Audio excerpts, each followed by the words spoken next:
Harka fuunee kabajamtoota daawwattoota warreen maatii Oromoo Multiimiidiyaa ta'an hundinuu bakka jirtanitti salaamanni rabbii isin bira haa jiraatu isiniin jecha sagantaa nagaa fadhuuti torbaanitti Oromoo Multiimiidiyaa irraa kan isiniif dabruga amma jalqabaa sagantaa tana gaggeessuun kan isin waliin turan Alii Musaati keessummaan kiyya kanarraa Jamiil gaafii hawaasa irraa isaaf dhiyaate deebisuudhaaf kan dandeenye asitti argamee jira. Way seessaa sagantaan Oromoo Multiimiidiyaa isin bohaarsa asumaaniin karaa sagantaa isin dabarsa. Gaafam fuudhuuf yaada qabda. Jamiil jechuun maal jechuudha? Dubartii akkam jaalata? Yoom dirree dhufuu yaada qabda? Nuti Oromoon wal cinaa dhaabbachuu kana mee aadaa hin qabnu garuu aadaa haguuramnu siin jaa.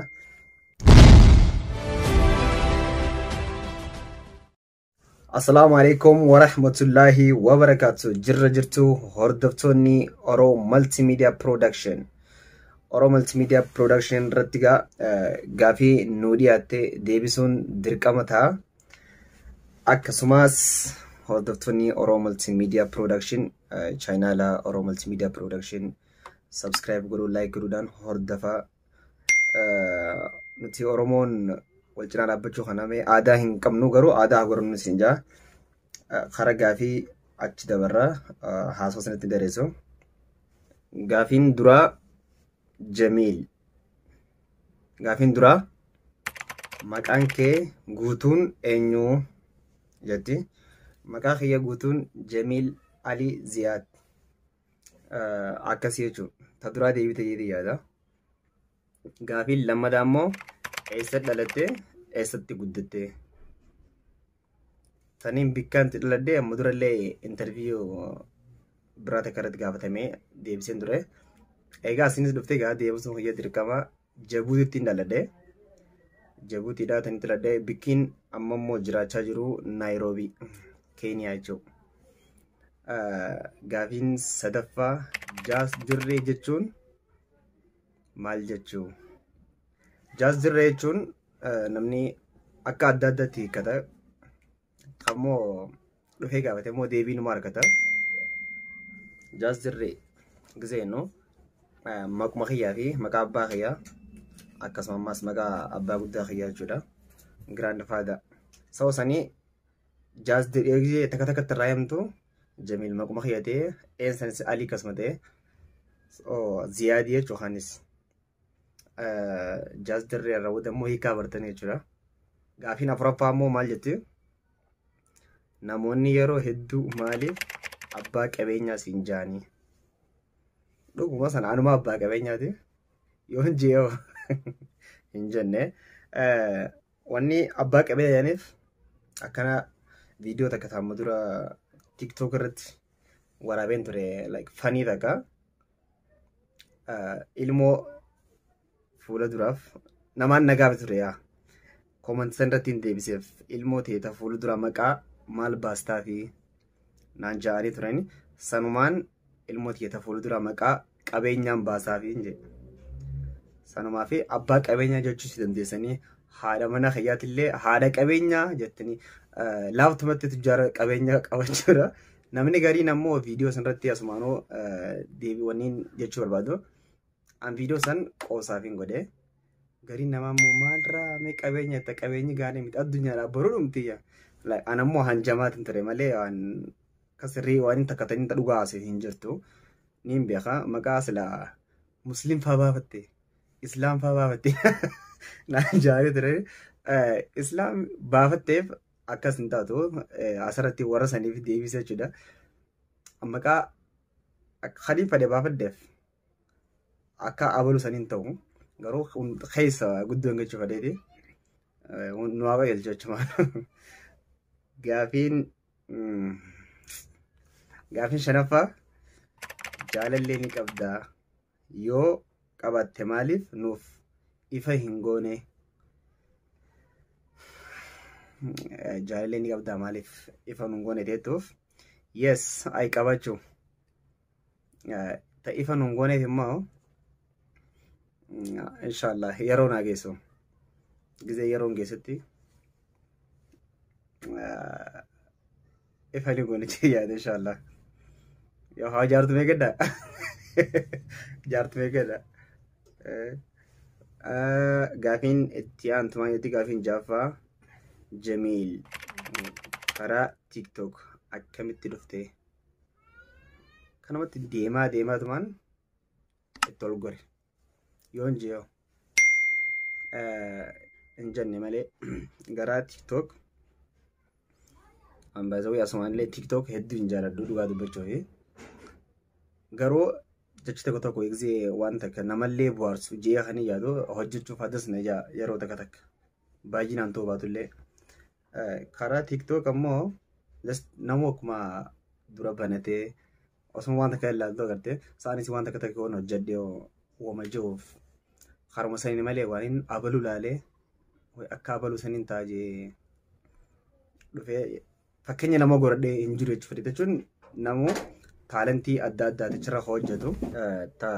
TikTok akkas jechuudha deebiin akkami seentee ta'eettu akkami dhuftee karaa TikTok hedduu deebisanii gaafii torbaffaarra jirra Jamiil obboleessi isaa waliin dhalate kan lakkuu ni qabaa'ee gaafii jettuuf ni jira ajaa'iban. Dhugaa dubbachuuf ammoo Jamiil obboleessa lakkuu wajjin dhalatee hin qabu. Kophuma isaa diriirfatee jechuun akkasitti gabbuu jechuu kophaa isaati. Gaafiin 8ffaa ammoo biyya tam jiraachuu feetaa jiruudhaaf yoo kan taate Turkiiwwan jiraadhee hedduu akkanatti tola. Turkiin jiraachuu deebiitiya. Gaafiin 9ffaa ammoo gaafam fuudhuuf yaada qabda. Gaafam fuudhuuf yaada qabda. Gaafni fuudhuuf yaada qabu inshaallah yeroo wanni hundinuu walqixxaatetti wanni hundi walqixxaatte bu'aan jiru yeroo wanti hundinuu akkas taate jechuudha. Inshaallah amata hangana booda illee jechuun danda'u. Iftaan taatus Allahu yaalamee jirra. Garuu immooti akkam fuudhummoo yoo lubbuun jiraadde dhibbatti isiniif hin himatan. Ni maan fuudha akkam inshaallah deebiin teessan amma gaafii qurnaffaarra jirra. Dubartii akkam fuuta yookaanuu jaalatta gaafii bareedduudha. Dubartiin amma akka fayyatti dubartiin ani jaaladhu dura diinee siyaa jaalattu. Diinee siyaa jaalattu hoggaan jiru nama karaa biraa irratti waan biraa waa hedduun hordofne karaa sirbaa fi maaramaarrattis haa ta'u ammoo tanarra imaana qabdu san hunda dura tanarra imaana qabdu taate hedduutu kana gammachiisa. Tanarra qaxeetti hin faadammaas tanarra jallooti miti tanarra jalloo taatus yoo kaanii fi karaa rabbii waliin qoose taate dirqama bultii isanii numa sirreeffata. Garuu immoo akka fayyaddan tanarra qaceeltu ammaas tanii itti barbaadu ta sooshaal miidiyaan fayyadamneetis na jaa. Sooshaal miidiyaa gubbaan jiru viidiyoo waraabdee akka fayyadde ammaa namuu ilaalcha adda addaa qaba. Ati nama sooshaal miidiyaa taatee mo'achuus namni gadi ni mala. Haa ta'u garuu akka gama fayyaddan saniin filadhaa. Gaafiin 10ffaarra jirra. Yoom dirree ganda malkaa dhufuu yaada qabda? Dirree inshaallah yoo rabbiin fedhe nimaan dhaqajee yaadaan qaba. Narraa fagoollee bite ammaas yoon faxaras nyaadde laaqanachi ni nyaadda. Amma deemus hin danda'a jechuudha. Wanni nadaan keessaa hin jiru. Inshaallah jennee bira dabaraachisan. Gaafii itti aantu immoo dubartiin takka na fuutu malee kilooriskiin dhugaa yoo siin jette maal deebistaafi? Kilooriskiin dhugaa malee waan affute. Sijjammar dura irratti jaalaltummaan tunu amma tunganaa yoo nan fuunedhamma. Ammoo yoo nama tokko wajji turtee mi'aa nama sanis ni beeyda. Eega adda baate booda nama saniif hin ajjeesaa yoo hajoolee taate xiqqishoo fudhatama ni qabdi. Amma tun gaafiidha. Garuu yoo haala san taateedhaami hin fuudhan. yoo nama sana osoo hin jaalatin takka is jaalalti bubbulaan dhufti itti nama sana amantii irraan qabu. Haala immoo akkasiin karaa biraa hin qonne lubbuunis itti daaddee itti wajji haasuu hin danda'a jechuudha. Malee immoo qalbii sii eegee qalbiitiin cabsu. Namuu akka adda adda yaadu qaba. Akkamitti kan itti aanammoo ati gama kiyyanii maan fuudhaa haja'uus hin dhabamu. Anamma akkuma Jamiilitti hin deebisu jira.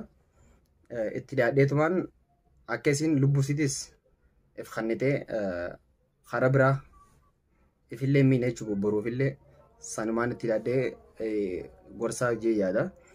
Gaafiin itti aantu immoo Jamiil jechuun maal jechuudha? Namni gaafii sana gaafatu fa'aa nama ajaa'ibsiisa akka. Jamiil jechuun amma anuma laaltee hin beektu. Jamiil jechuun bareedaa jechuudha. Nama bareedaa hin beekne immoo anuma laali. Deebiin argata ogaase hin bareedu hin jenga. Ifa kaabboodhuufis hin jenne wamaa dhugaan bareeduufi. Mee Jamiil jechuun bareedaa jechuudha. An bareedaa ta'uu baaddus. Ta'uu baaddus hin jiru. Keessa nama bareechuun daafoo. Gubbaa miti bareedinni keessa yaanemi. Dhugaa dubbachuuf keessa nama bareechu. Gaafiin itti aantu dhaamsa hawaasaaf qabdu yoo jiraate. Dhaamsiin hawaasaaf qabu hawaasni keenya gariin namaa warratti duuluufaa waan kanaa jira. Fakkeenyaaf amma wal saaxiluu takka waliif dura fiiguu takka. Awwal bara akkanas jee akkana jechuun fakkeenyaaf obboleessi keenya Hamzaa Jimmaa fakkeenyaaf ammoo dura piichara tokko galaksii ture asumaanillee waan carraa harka deebiin dubbadda. Piichara san jenna like shiishaa jira. Namni immoo qastii irra godhee bikka san garsiisee jechuudha. Alla ustaaziin qaanfatu ifii nama gorsaa alla ifii maarreetaa waa hedduu namni wal akkumatti nama saaxiluuf fiiga. Tar innillee ol bahee mana hiriyaa kiyyaatiin dhaqee guyyaa san guyyaa bashannanaati. Abaluu amma fakkeenyaaf waan takka ati ni himtu waan sirra jiru yaadachiisudha. Garuu abbaan sana immoo niin goradoo jees haadha wassalaam mirga isaati. So waan akkana kanaaf deemas ifumaaf wal keessa deebinee wal nyaachuu amallee sayyoon raafee bareedaadha. Nama hamtuu qabu immoo yoo danda'ametti keessaan dhufanii namuu yoo wal garse bareeda jee yaada. Dhaamsi kiyya gabaabseet mas keessa waa hedduu jira jee yaada. Dhaamsi kiyya kanuma xumura irratti immoo dhaabbata Oromoo Multimedia maal jetta? Oromoo Multimedia Production jabaadhaa. Sagantaan tunis sagantaa bareedduu dhiyeessaa jirtanii nama keenya hawaasa irraa fagaatee hawaasa ijoollettis dhiyeessaa jirtanii akkasumas waan boonsaa dalagaa jirtanii diraamaa adda addaa nashiidaas akkasumas so jabaadhaan isiniin jaasinis nu hundinuu karaa khayirratti mee rabbiin nu haa qajeelchu. Gaafiin hundinuu ka deebitee jirti jee yaada. Warra khayrii walitti deebiin waa gadoo. Wassalaamu alaikum wa rahmatullahi wa barakaatu. Egaa daawwattoota keenya kabajamoo turtiin Jamiil wajjin goone kana fakkaata. Torban keessummaa biraa qabadhee hangaan isin dhufutti nagaan na turaa isiniin jecha nama biraa kan isin dhiyeessinu kan beeytanii fi nama jaalatamaa kan isin jaalatan komentii jalatti nu barreessaa. Qabannee isiniif dhiyaanna yoo kan dandeenyu ta'e ni yaalla isiniif dhiyeessina.